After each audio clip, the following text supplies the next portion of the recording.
Grant, I know you've been having some trouble picking your fighting game character, but what if I told you you could have a magic-wielding busty cosplay made? Sounds pretty appealing, am I right? Well, let me introduce you to S. Some of S's greatest strengths can be found in her normals and projectiles. Her projectiles are not only huge and fast, but they're also a little ambiguous. You can shoot one or two of them, and you can shoot them in the air or on the ground. Just because she has good projectiles, however, doesn't make her a ranged fighter. She's going to need to go in to open up her opponent.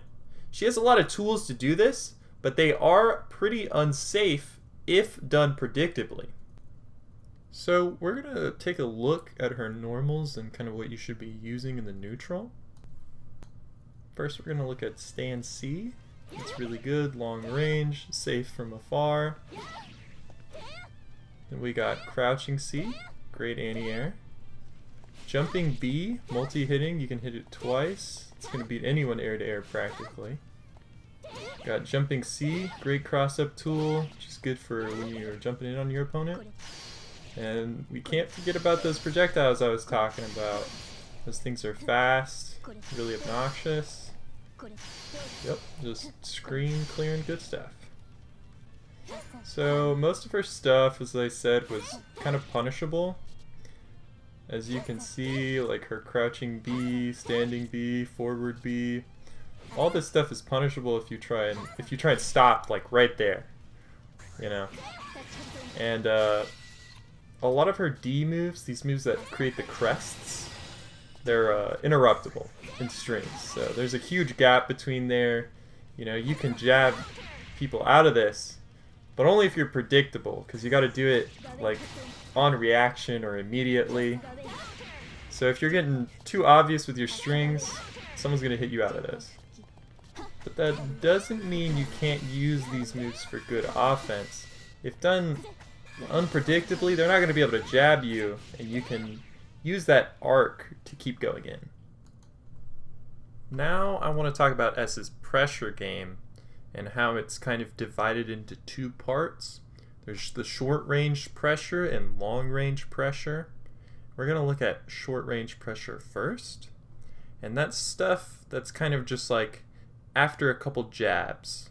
So jab, jab, something, jab, something. That kind of pressure is what we're going to look at. So we're going to be looking at things like jab into jab itself, jab into grabs. That's really quick, a couple jabs and a grab, or just one jab and a grab. You really want to mix up the jabs, how many you do. Is the big thing here. You can repeat this kind of same thing with jumping. You can stay on the same side, or you can cross up, go over then. You can change how many hits with C to D. And the D is going to keep you a little bit covered as well with that arc after it's, or however it works. Just a couple more examples. And now we're getting into a couple jabs into overhead, which is your forward A.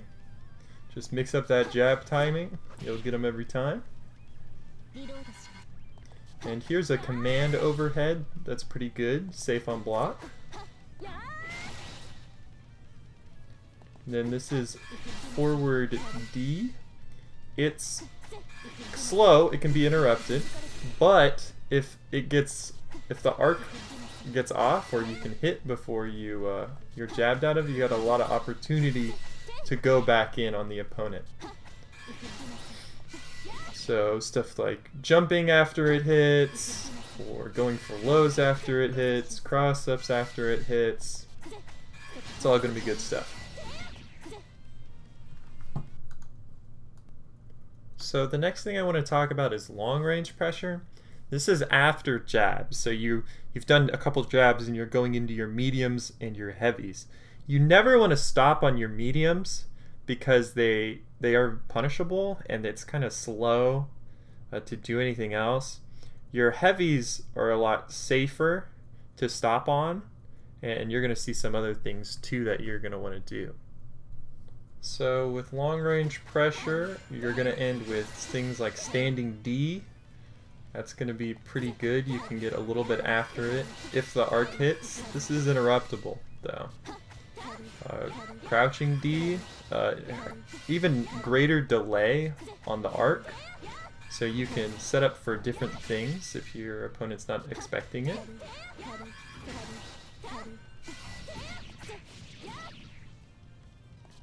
Here we have some slicer pressure. You just really want to mix up how many slicers you do, and the versions also matter.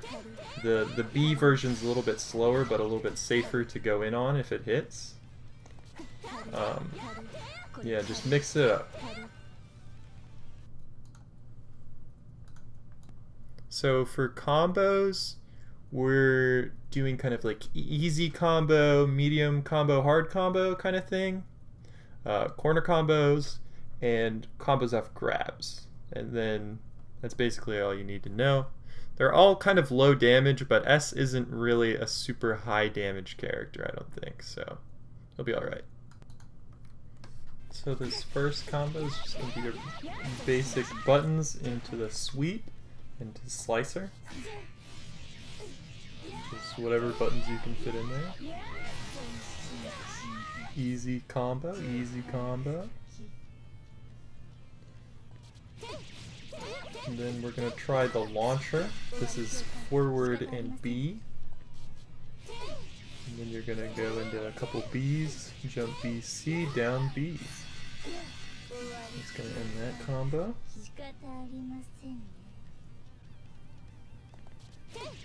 Then we got the launcher into the overhead, and that causes a little bit of a ground bounce. And you can pick them back up into that same air combo that we just saw.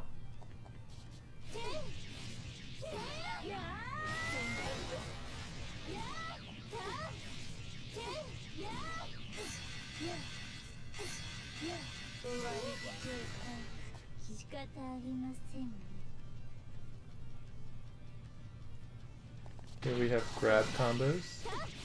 It's just a crouching B, standing B into the air combo.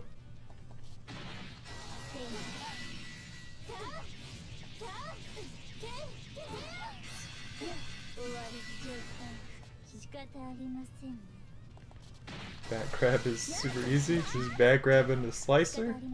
I don't even know why I slowed this one down.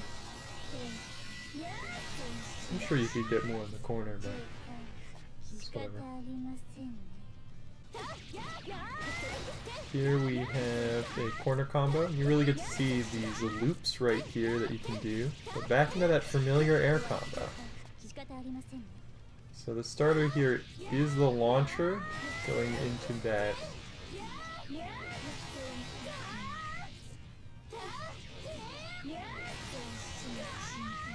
Those loops, man.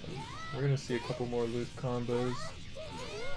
The loops are just like standing B into your sweep into slicer. Here's one just off of sweep. It's probably a lot easier than doing the overhead one.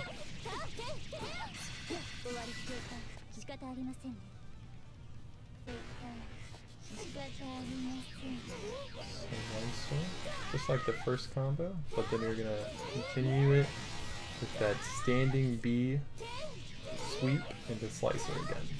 And you can pick it up for that air combo you've seen 100 times.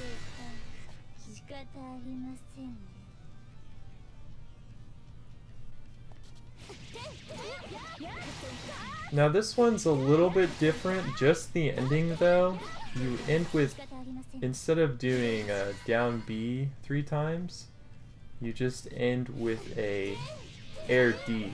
And that leaves that big ring there, and so when they wake up, they're really like scared, really spooked by the ring. And you get more pressure. Like you could probably like jab a couple times, let the ring hit, and then maybe air dash in, or do something else. So that's everything I have really on S. Other things I'd like to mention is just don't use any of your D moves in neutral. Like you really want to use those B and C moves. So when you're running around, the D moves are more for pressure. You don't want to use those in neutral. They're way too slow. just want to say thank you for watching, Grant. It took a bit to make all these clips work, and yeah, maybe try us. Maybe look at her, try her out, whatever. Peace, peace.